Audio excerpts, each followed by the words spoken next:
Hi hello नमस्कार. मी Ashwini cook bye Ashwini या YouTube चॅनलमध्ये तुम्हा सर्वांचे खूप खूप मनापासून स्वागत करते.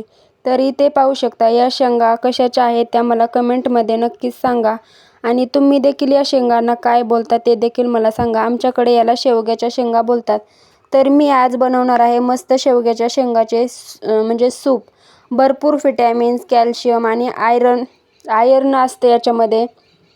खूपच अशा शेंगा हेल्दी असतात शरीरासाठी. याची सूप एकदमच भारी असतं.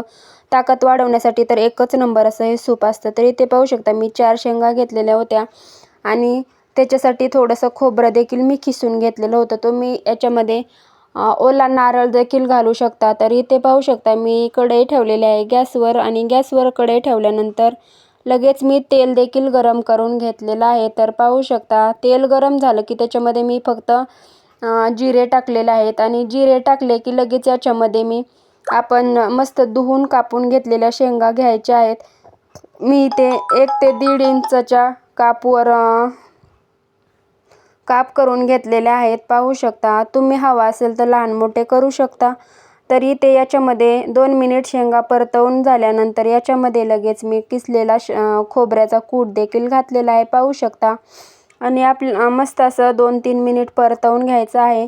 आणि लगेच शेंगा परतल्या की याच्यामध्ये मी घालणार आहे हळद आणि थोडंसं मीठ देखील घालणार आहे. आणि मस्त असं एकजीव करून घ्यायचं म्हणजे आपल्या शेंगाला सर्व हळद लागेल इथपर्यंत हलवून घ्यायचं आहे. म्हणजे शेंगा चवीला तर एकच नंबर अशा ह्या शेंगा होतात.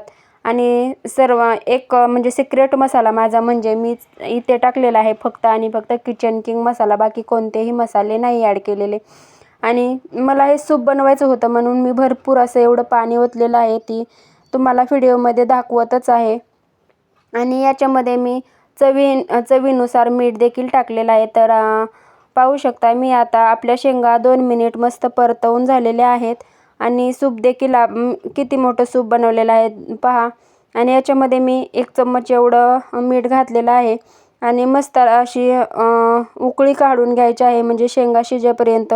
तर पाहू शकता फायनली आपल्या शेंगा शिजलेल्या आहेत. कशी वाटली आजची युनिक अशी रेसिपी झटपट एकदम कमी वेळात तयार झालेली. तर चला भेटूया अशाच नवनवीन रेसिपींसोबत. तर बाय बाय. भेटूया उद्या रेसिपीसोबत.